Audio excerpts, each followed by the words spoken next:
Yeah. What was I saying? I already forgot.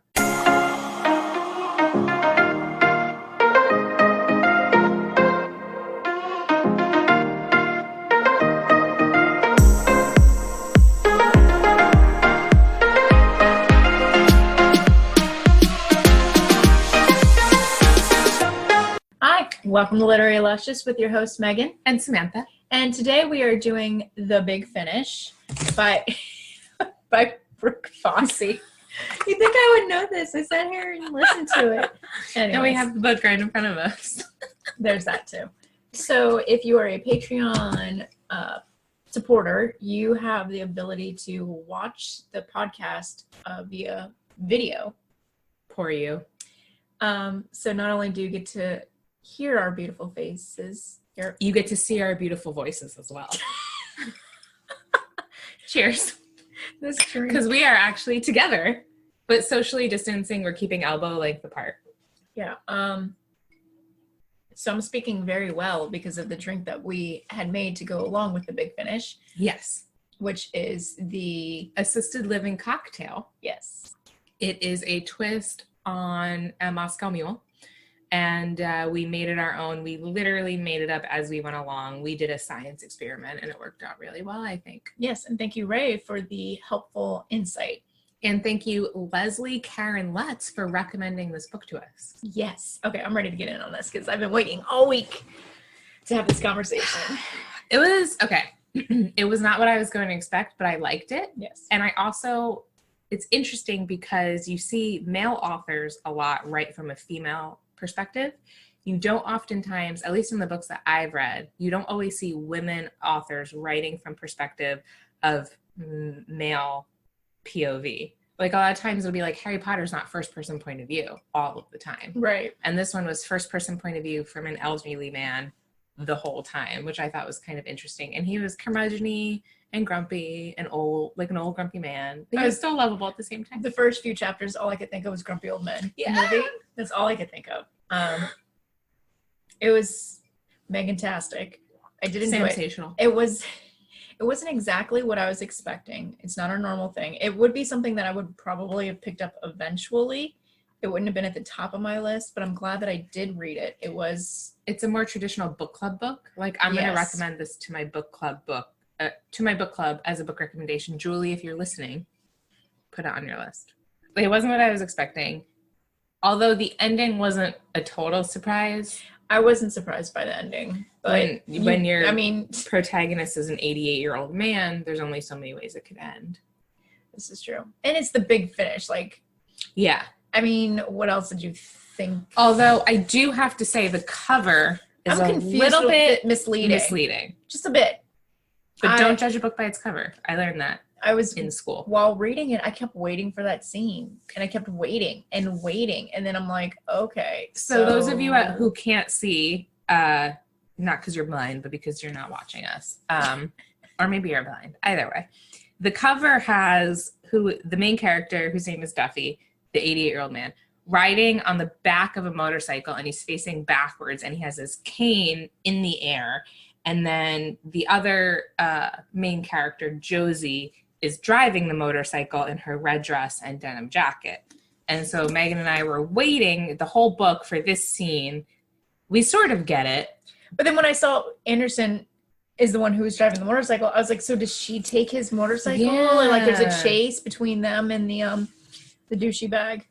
Bates. And all I kept thinking was the Bates Motel. Right?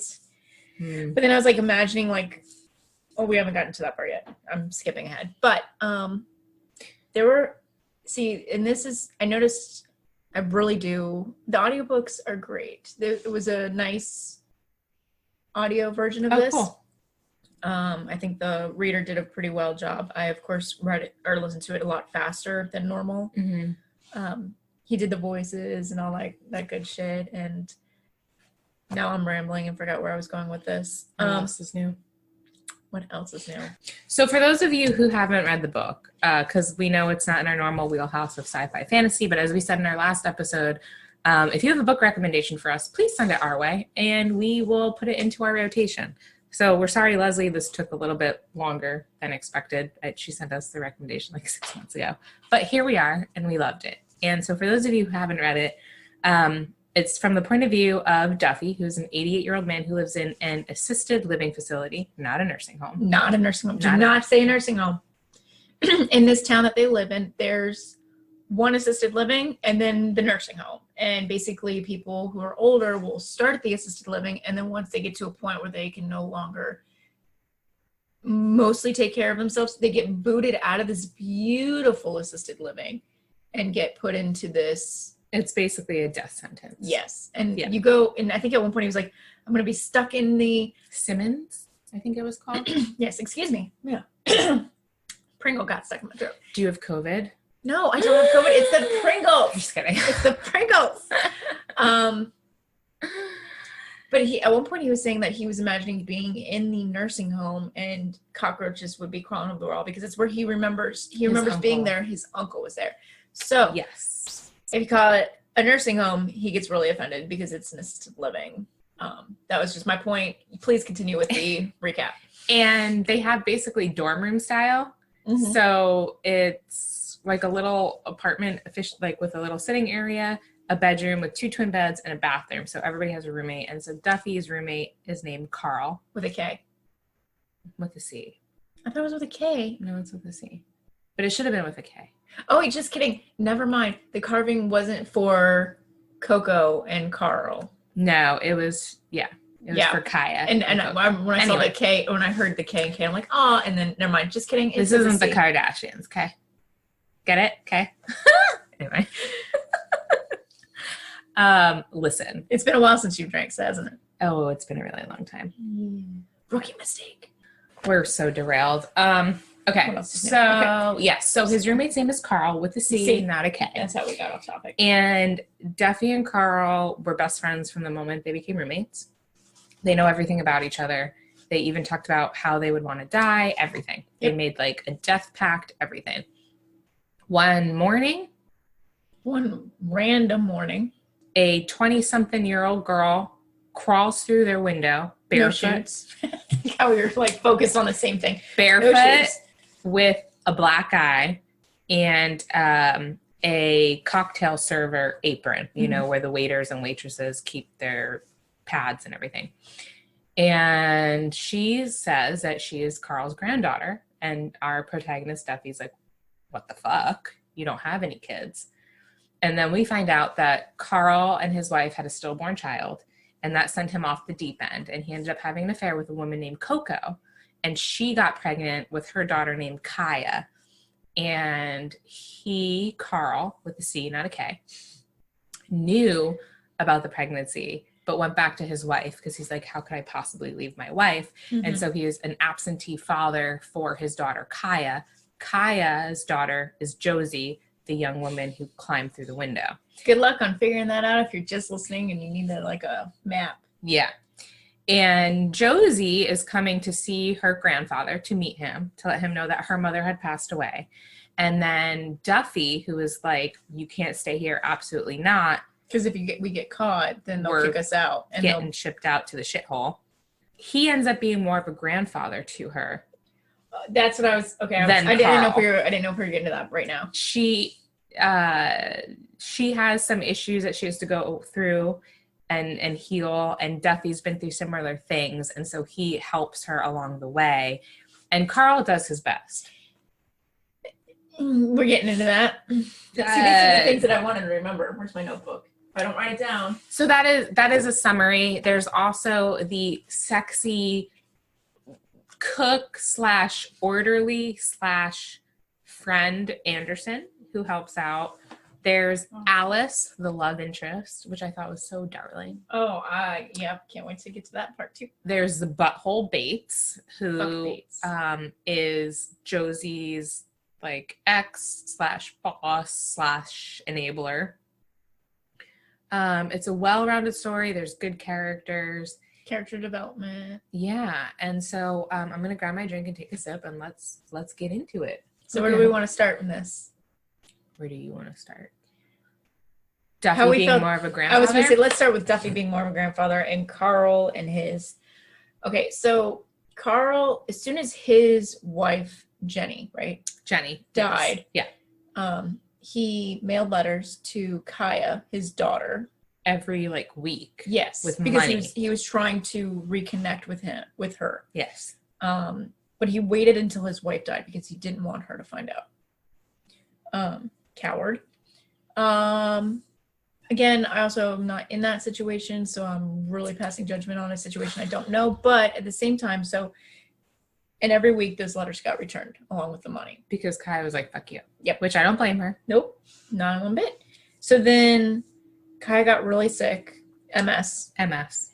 And her daughter, Josie, was taking care of her and then passes away. So then Josie's a fucking mess, understandably. Right.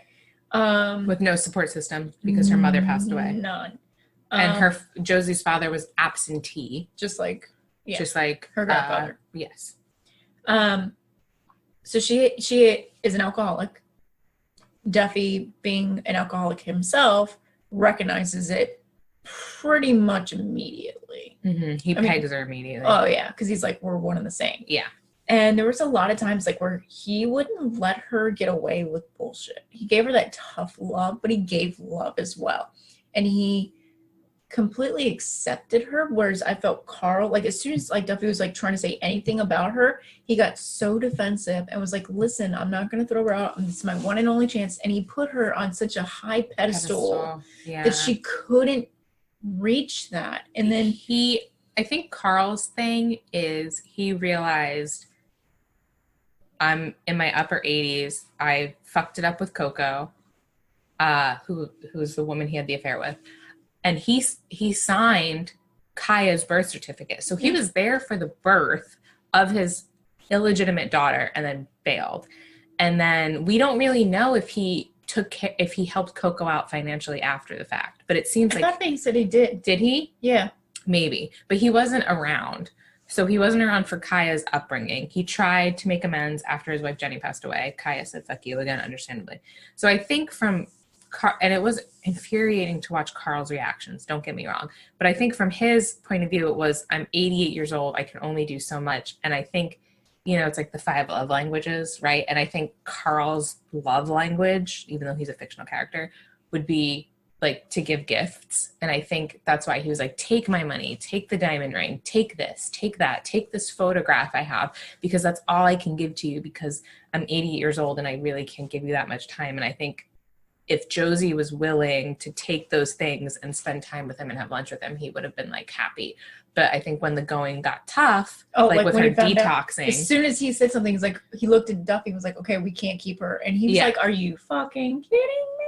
Yeah. And I think I even was like, come on, dude. Yeah. So it was really frustrating to watch his interactions because it's like, at first he turned such a blind eye towards what's really going on. And Duffy was like, hey, she could just be hustling you. Like, she might not even be related to you. And then when she actually needed his help, his immediate reaction was like, cut her loose. I can't deal with this. So it was very infuriating. But at the same time, I kind of sympathized with him. But it's the same. He's always been like that. Like, it's not even a matter of he was 87 years old. Him and his wife had a stillborn, which is it's horrific. Heartbreaking. I can't even imagine. And the way he finally met Coco and she brought like back into his life. Right. He gets her knocked up. Rather than dealing with that, he runs from it. Yeah.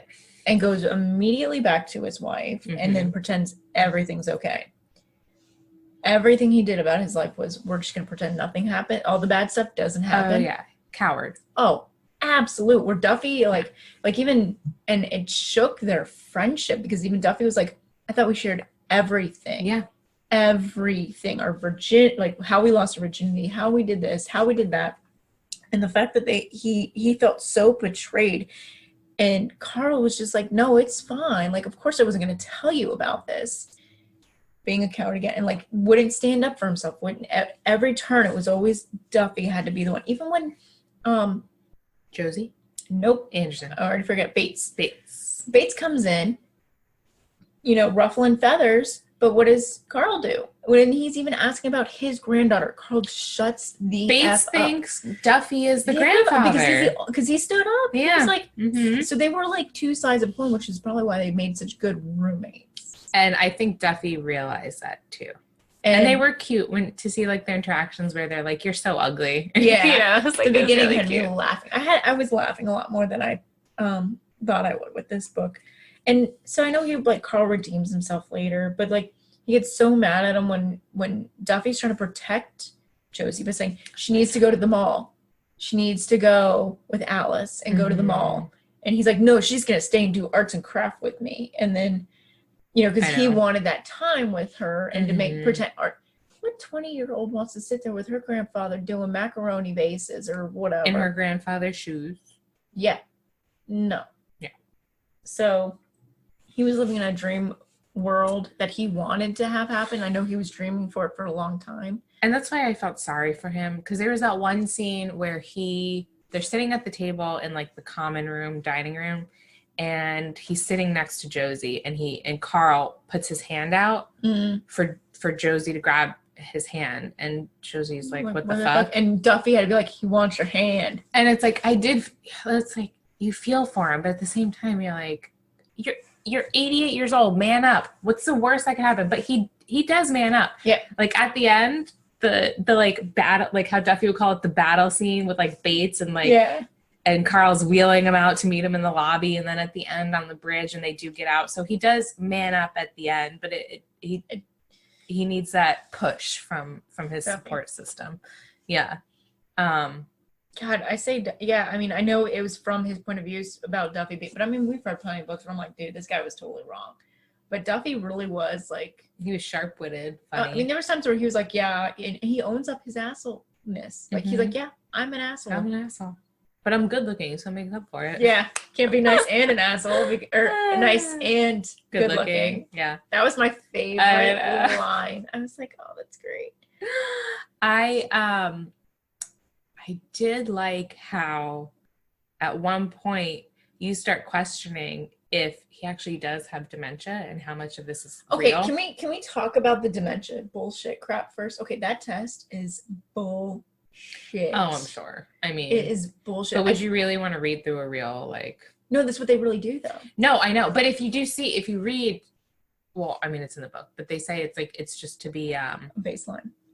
Yeah, I hate that test. And you're right. It's going to be a baseline. I'm going to be like, yeah, I'm going to already forget those words. What about the part where she's like, close your eyes, count to 30 and open them? And he's like, I close my eyes. I'm counting.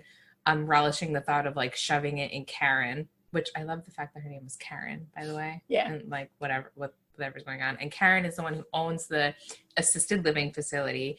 And she's trying to renovate it and kick out the current residents so she could get more money, basically.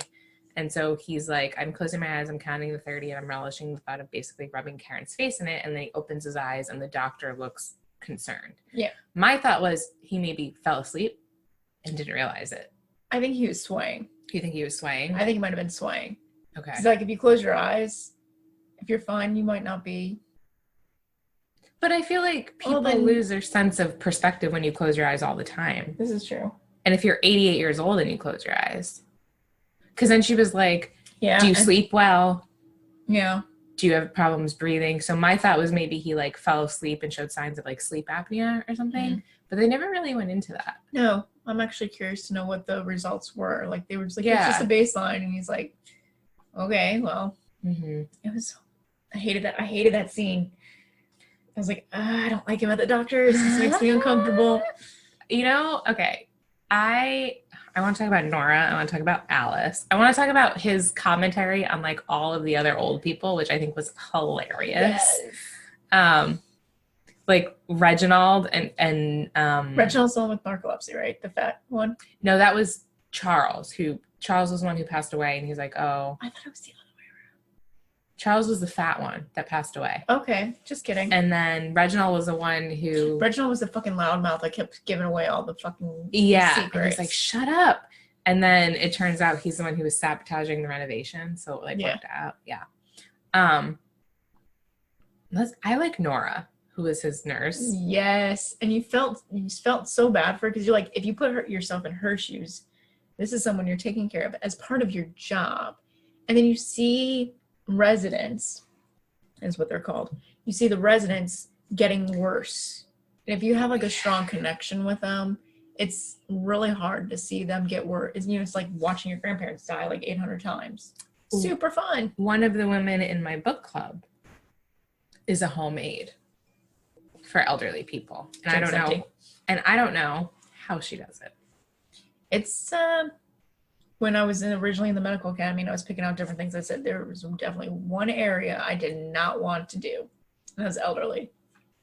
Do you think she knew something was up? Because there's that one scene. Yeah, where she's like, mm-hmm. Well, and there's that one scene where Josie's in the bathroom dry heaving and they're trying to cover the noise. So him and Carl burst into song. Yeah. And she's just like a little bit skeptical. Do you think she kind of knew? Yeah.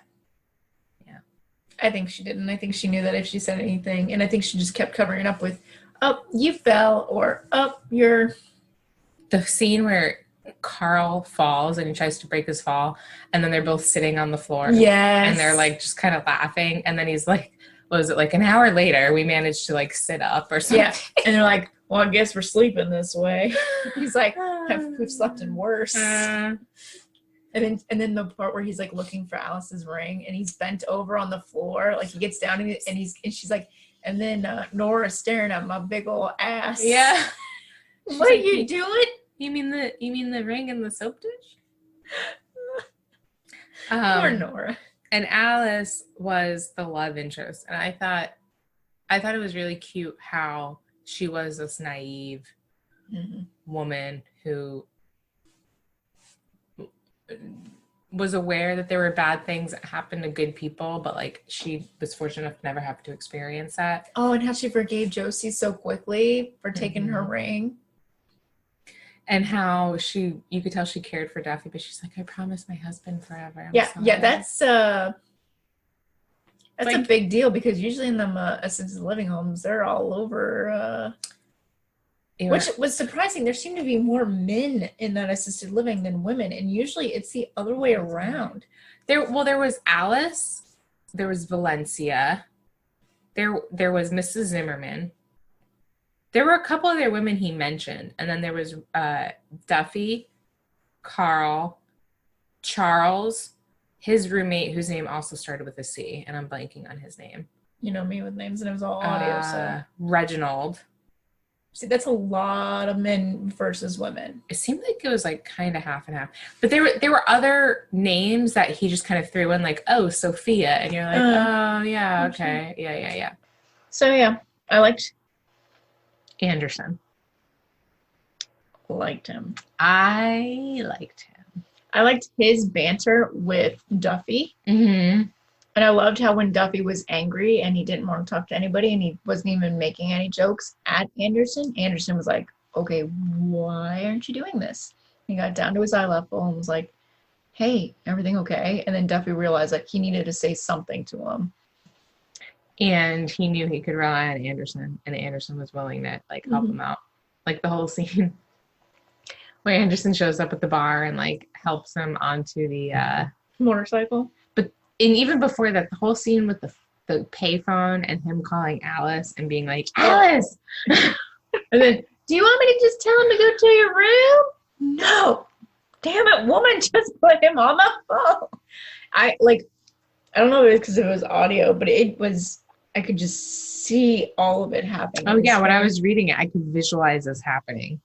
It was fantastic. Anderson. Yeah.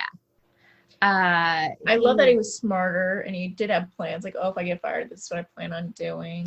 And he seemed pretty smart. I also liked how in the beginning of the book, Duffy makes a comment. I think it's just in like his inner commentary that, like, you know, he's such a smart kid. What the hell is he doing wasting his life working here? And then you find out later the reason he's working here is because he had to get this job because he was taking care of his dad. Who was an alcoholic. And that he has a plan if he loses this job, right, to go back to work. And so I thought that was nice that you saw like the two. It broke my heart though that he fell in love with a girl who was an alcoholic and like his dad. Although I'm wondering if that repairs his relationship with his dad. Maybe. Although it's kind of hard when you get put through all that stuff and yeah. And then Duffy to overcome it. I mean, he kept struggling there a couple of times. And I like that about the book that it was obvious. It was not obvious. That's not the word I want to use. It's It doesn't real? sugarcoat it. Yep.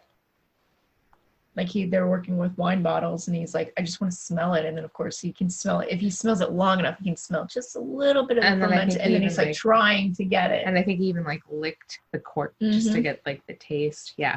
And then Josie comes in and does the same thing. And he's like, there ain't nothing in there. And she smacks him over the head with it. Spoiler alert. Yeah. But I liked Anderson. Like a big, sexy bear. And then how about when Duffy woke up in the middle of the night because he had a feeling? And he goes to the room, and there they are. And then he's like, Anderson gets up and he like stifle down his erection. Like, and then he's like, relax, nothing happened. And Duffy wasn't even like, dude, you got like, you know, us girls have been like, you know, so I'm imagining with guys, it's like a different code because I guess when you wake up, you all are like, yeah, we get what happens. I mean, I guess. Yeah. But I also think it was less of that and more of like, he knew that, Anderson cared for Josie, but knew like obviously that wasn't the right time to do anything. And then like you have a sexy girl or guy like basically snuggling up all over your business. Yeah, especially when like half the time she's throwing herself at you. Yeah. The scene when she was drunk, she's like, "You're so goddamn sexy" or whatever. But where was I when I heard that? And I was just.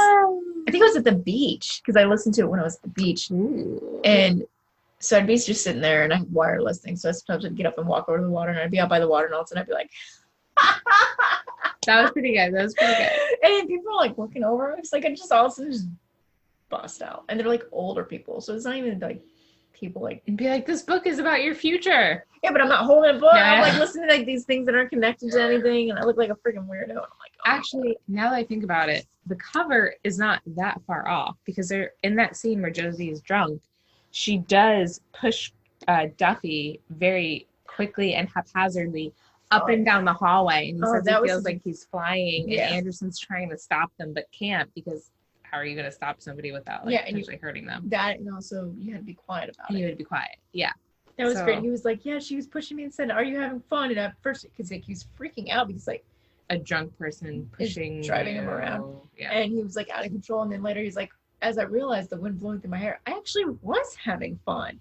And then Anderson later, like, you realize this isn't a joke, right? And he's like, oh yeah. And it like brought him back like, oh yeah. Yeah. But for those of you who didn't read the book, Josie was running him up and down the hallway in a wheelchair. She wasn't operating. She was drunk. Yeah. It's insane. But I think she looked at Duffy as more of a grandfather and a stronger role model than Carl. Yeah, they had more in common. He gave her, like you said, the tough love that she needed, but he was also just like he was there for her more than just on a superficial level of here's the letters I sent to your mom, here's the picture, here's the money, take it. He was love me. Yeah, I don't care what you've done, just love me. Yeah, and Carl or Duffy was like, listen, you need to fix your life because you only get one shot at this, and I don't want you making the same mistakes I did. Exactly. Yeah. And I think he started to look at her like a granddaughter. Like, I know he said, like, a sponsor, like, he was her sponsor. But, yeah, he definitely... He's like, I think at one point he said, our girl. Like, let's go get our girl. Mm-hmm. And I was like, oh, so cute. I know. It was a good book. I liked it. Do you want to talk about casting? All right. Let's go. All right. Casting. Who'd you have in mind for Duffy? Okay. For Duffy, I had 3 different characters in mind. Okay. I had Martin Sheen. How old is Martin Sheen? I don't know. I had... Okay. Oh, my God. They're not going to say his name. That one. Is that Michael Douglas? No. No, that's the guy who plays in all those movies. He was always a crotchety old man. And I can't think of his name. Fuck me. Anyways, next one. Tommy Lee Jones. Tommy Lee Jones would be good. So I guess if I had to pick my top 2, it'd be Tommy Lee Jones and Martin Sheen. Or George Clooney in another 20 years. I was like, we gotta wait a bit. He's still too... I'm just saying. In 20, like George Clooney plus 20. Ah. I was thinking of people like if we were to film this. No, yeah, today. But I thought those 2 options definitely had the gruff cranky oldness on the outside, but can do the very loving, needed inside and show that they're scarred. What about... Who did you have in mind? I didn't really have like an actor in mind for him. It's kind of hard because there was a lot of them that I kept popping in my head. Mm-hmm. But then every time I looked them up, they all died. Okay, what about Carl with a C, not a K? Carl. Dustin Hoffman. I almost feel like he needs to be somebody who seems a little bit more timid. I saw Dustin Hoffman in something that was super timid. And I'm super like, timid. And I was like, okay. And then I imagined him, now that you're going to get a kick out of this. So the person I originally had imagined for Carl is a cartoon character. Okay. From Paradise PD. Seen that. It's something we just started watching when we're bored. It's from the same people who made Brickleberry. I figured. I've seen the and it's just like this old cop, and he's just like, and he's like, it's just okay. That's what I imagined. That was as far as I got with that. But Dustin Hoffman was where I was at. How about Patrick Stewart for Duffy? Okay, now if we were going with the British version, I had a much different selection of I'm sure he could throw a because there were like a bunch. I'm like, oh, they're British though. I'm sure he could throw on a sexy Texas accent. I think it takes place in Texas. Jack Nicholson would be good also. I have him as someone else. You have him as someone else. I have him as someone else. I actually have him as the loudmouth who spoils all the fucking shit. Oh, Reginald? That's who I had mentioned, Reginald. Sam Elliott would also be another good choice. I loved Sam Elliott, and I was like, I don't know where I want him. No idea where I want him. And then I like Sean Connery for Duffy. Yeah, because he has that but then he has that accent too, and I was like, oh my god. But you know, you could do accents. Because Sean Connery has that sass too. Yeah. So for Anderson. Okay. I was kind of thinking of they're similar body-esque, but like almost a mix between like The Rock and Jason Momoa. I was kind of imagining something like that too, but someone like who was bald.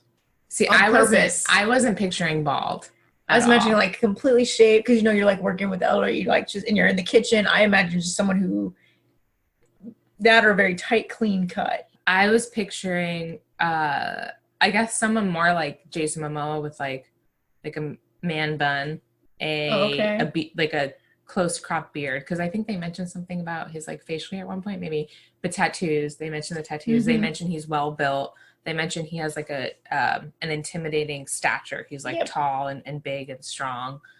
So that's kind of what I just pictured is like, you know, like the beefcake dudes who are actually like really soft on the inside. That's kind of what I was picturing. Me too. Did you have anybody in mind for Nora?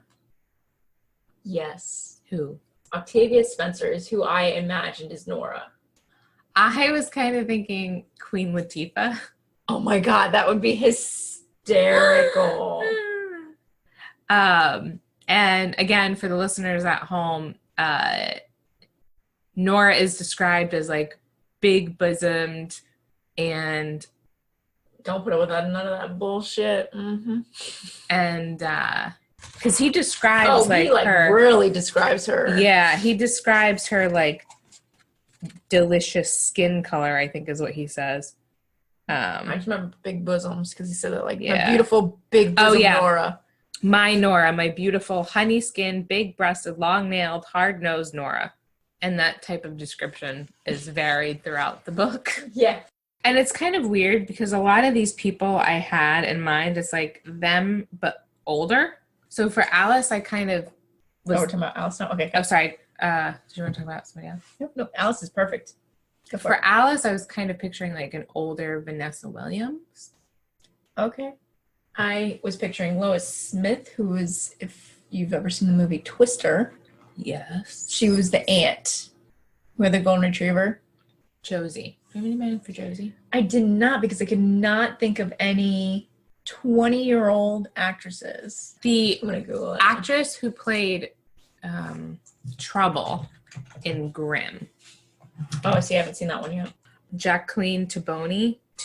If I'm butchering her name, I apologize. Okay, I could see that.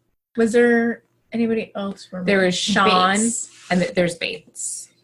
And there was Luann and Karen. Oh, Karen. Who did I imagine as Karen? You know who I would imagine Kate Karen? Goslin. Yeah, I could see it. Oh, Bates. We didn't say Bates. You know who I could see being a Bates? And you might not agree. Jared Padalecki. I could see it. Right? Yep. He's just really tall. He's really tall. That would be a good one. Mm-hmm. I was kind of imagining, but he's a little bit older, and now, of course, I'm not going to be able to remember what he was in at all. The guy from that thing. From Don't, the TV show. Okay. Adam Scott. Adam Scott. This is going to blow your goddamn mind. If you say you know him. I know. Oh, my God.